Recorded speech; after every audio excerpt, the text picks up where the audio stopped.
J'ai appelé Aristote la semaine dernière. Bon, je sais que je n'ai pas tout étudié en profondeur, hein, mais à l'aide de l'ouvrage de Guillaume Pijard de Gurbert, j'essaie, de rattraper le temps perdu. Et la dernière fois, justement, j'avais cru comprendre, que la pratique éthique différait d'une pratique morale en ce qu'elle ne proposait pas de cadre rigide. Pas de science morale, donc. Bon, il y avait d'autres choses, mais bon, pour autant, aujourd'hui, je me trouve encore, comme embêté, parce que... ok, cas par cas, bon, je comprends l'idée, hein. Mais je crois que... c'est ce que je fais, en fait. Tout le monde, en tout cas, mes contemporains, mes concitoyens. Je veux dire, c'est ce qu'on fait tous, à peu près, aujourd'hui, si on n'a pas de grande conviction religieuse particulière. Faut-il abandonner toute idée de savoir moral ? Je veux dire, si je suis un peu embêté là encore, c'est que j'aimerais bien suivre quelques principes quand même. Bref, moi je vais appeler René. Sleeping Dogs, j'écoute. Bonjour opératrice, passez-moi René Descartes s'il vous plaît. Ah, il n'est pas disponible. Ah bon ? Comment ça ? Monsieur Descartes est parti se promener en forêt. Ah bon ? Ah mince, vous savez pas quand est-ce qu'il va revenir ? Ah, s'il ne fait pas de détour, il devrait être rentré dans 2 ou 3 jours. Oh ouais, 2-3 jours, non. C'est un peu long, ça m'embête un petit peu. Mais je peux vous passer au Onfray, on a une offre en ce moment, à moins 30%. Ah, je suis pas intéressé. Au revoir, bonne journée. Bon, ça tombe plutôt mal, j'aurais bien aimé avancer sur le sujet. Au départ, je me suis dit, la morale c'est un sujet facile, sur lequel il n'y a plus rien à dire. On commence avec Platon, on finit avec Nietzsche, et puis voilà, le problème est vite résolu.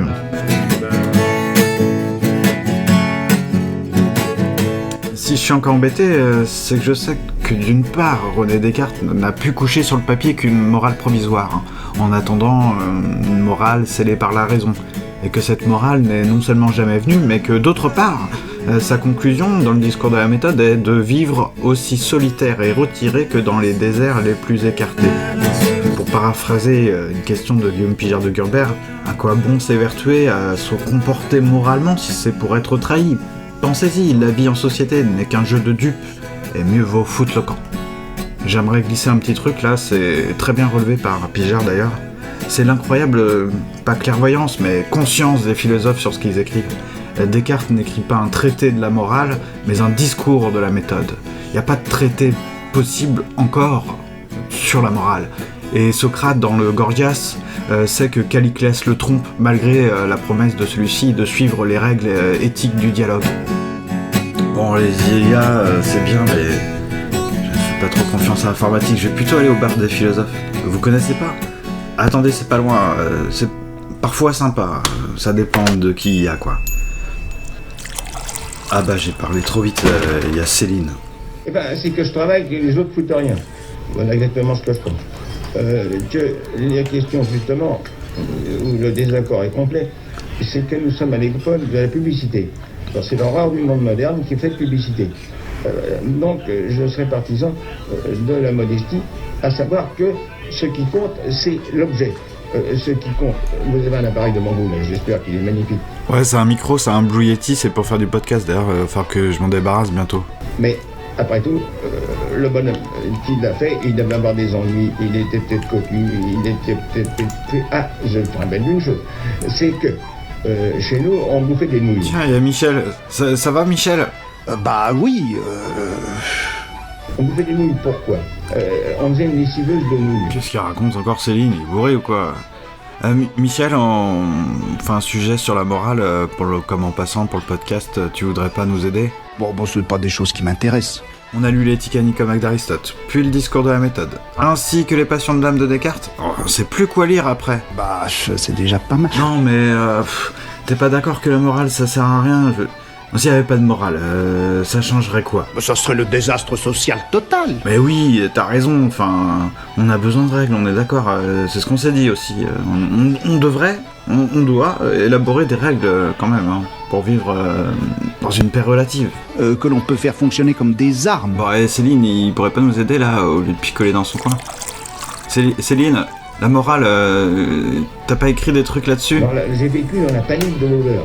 Donc il n'était pas question ni de viande, ni de poisson, ni de rien. Arrête avec ta nouille. La nouille. Non mais on s'en cogne ça de la nouille, on veut parler de la morale. Alors la nouille. Alors ma mère, ma pauvre femme, il y avait un escalier. Alors pour monter l'escalier, elle était infirme. Pour monter un escalier, un étage, en tire-bouchon comme ça, pour pas le monter, le moins possible, elle faisait une lessiveuse de nouilles. Alors on bouffait de la nouille, et avec peu de beurre, et le soir, hein, très peu. La nouille, mais il a que ce mot-là à la bouche. Michel, t'en as pas marre là? On entend parler que de ça, la nouille. On est dedans. Je ne suis pas un fou! Bon, y a personne pour nous aider ou quoi aujourd'hui? Pour vous dire mon sentiment, il y a bien comme une logique à l'œuvre dans toute l'histoire de la philosophie, et bien sûr on dit ça a posteriori, ça paraît facile. On dit, c'est logique que par exemple au sujet de la morale, on en soit arrivé là. Ce-là, c'est où nous nous sommes arrêtés la dernière fois. Hein. Et cela, pour citer Guillaume Pijard de Gurbert, ce moment où la philosophie morale est ainsi contrainte de délaisser l'idéal rationnel du théorème pour prendre en compte les obstacles qui se dressent devant elle. Parmi ces obstacles, autrui. Celui par qui le mal arrive et celui sans qui la morale n'a pas lieu d'être. La morale, même si l'individu se pose sans cesse des questions sur sa conduite, n'existe que parce que cet individu vit en société. Comme on l'a vu rapidement avec Socrate dans le Gorgias, dialogue dans lequel Socrate n'arrive pas à plier Caliclès aux règles éthiques du dialogue, la morale se heurte à la politique.